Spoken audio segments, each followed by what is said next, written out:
মে দিবসে সান্ধ্যকালীন রক্তদান শিবির পাকুয়াহাট সমবেত প্রয়াসের উদ্যোগে সেন্ট জন অ্যাম্বুলেন্স মালদা জেলা শাখার সহযোগিতায় প্রতি বছরের মতো বামনগোলা ব্লকের ইন্দিরা মোড়ে স্বর্গীয় জগন্নাথ সাহা স্মরণে আজ মে মাসের প্রথম দিনটিতে সন্ধ্যাকালীন রক্তদান শিবির অনুষ্ঠিত হয়। জানা গেছে শিবিরে 20 জন স্বেচ্ছায় রক্তদান করেন। ওই শিবিরে এদিন উপস্থিত ছিলেন পাকুয়াহাট সমবেত প্রয়াসের সভাপতি ডক্টর তুষার কান্তি বণিক, সম্পাদক বরুণ সরকার, সেন্ট জন অ্যাম্বুলেন্স মালদা জেলা শাখার সম্পাদক সৌমিত্র সরকার, লেকচারার অনিল কুমার সাহা, বিশিষ্ট শিক্ষাবিদ শম্ভুনাথ সাহা, বিশিষ্ট শিক্ষাবিদ ক্ষুদিরাম প্রামাণিক, স্কাউট মাস্টার প্রমোদ সরকার, বিজ্ঞান কর্মী সুশান্ত সরকার প্রমুখ। সকল রক্তদাতাকে বিশেষ মেমেন্টো ও প্রশংসাপত্র প্রদান করা হয়। শিবিরের শেষে সকলকে ধন্যবাদ জানান পাকুয়াহাট সমবেত প্রয়াসের সহ সভাপতি তপন রায়। ব্যুরো রিপোর্ট আমাদের চাঁচো। সঙ্গে থাকুন, দেখতে থাকুন আমাদের চাঁচো।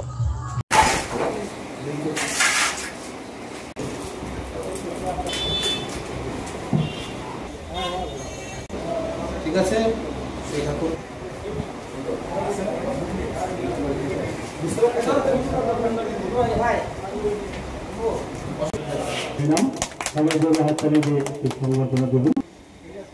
ঐতিহাসিক দিন, এই ঐতিহাসিক দিনে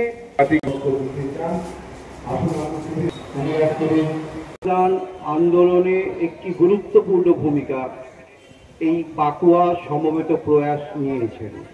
দীর্ঘদিন ধরে এই আন্দোলনের সঙ্গে পাকুয়া সমবেত প্রয়াস যে যুক্ত হয়ে রয়েছে এবং এখানকার যারা অ্যাম্বুলেন্স অ্যাসোসিয়েশনের পক্ষ থেকে তাদেরকে আমাদের সহৃদয় আন্তরিক ধন্যবাদ এবং শ্রদ্ধা জ্ঞাপন করি।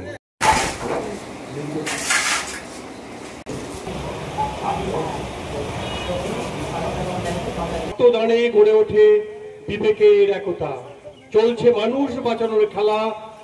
1 মে ঐতিহ্যবাহী রক্তদান শিবির। আজ 1 মে ঐতিহাসিক মে দিবস। আমরা পাকুয়াহাট সমবেত প্রয়াস এবং সেন্ট জন অ্যাম্বুলেন্স মালদা শাখার উদ্যোগে আজকে পাকুয়াহাট ইন্দিরা মোড়ে একটা স্বেচ্ছায় রক্তদান শিবির আয়োজন করা হচ্ছে এবং এই রক্তদান শিবির আয়োজনের যে মূল উদ্দেশ্য সেটা হলো আমাদের মালদা জেলার যে ব্লাড সেন্টার তাকে রক্তের ভাঙাড়ে কিছুটা রক্তের যোগান দেওয়া এবং আমাদের অসুস্থ মানুষ এবং থ্যালাসেমিয়া রোগগ্রস্ত শিশুদের পাশে দাঁড়ানো।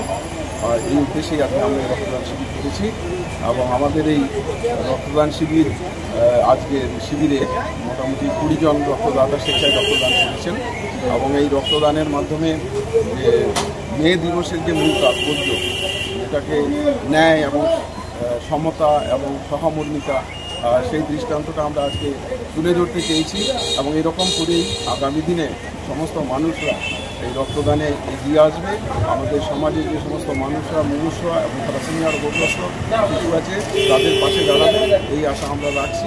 এছাড়াও আমাদের বিভিন্ন যে পারিবারিক এবং সামাজিক যে সমস্ত অনুষ্ঠানগুলো আছে সেই অনুষ্ঠানগুলোতে আমরা যদি ছোটো করে একটা রক্তদান শিবিরের আয়োজন করতে পারি তাহলে অন্তত আমরা এই সমস্ত প্রয়োজনে আমরা রক্তদান শিবিরের মাধ্যমে সেই অসুস্থ মানুষ এবং থ্যালাসেমিয়া রোগগ্রস্ত শিশুদের পাশে আমরা দাঁড়াতে পারি এবং আমাদের যে মানবিকতার নজির আমরা গড়ে তুলি। তুষার কান্তি বণিক, সভাপতি পাকুয়াহাট।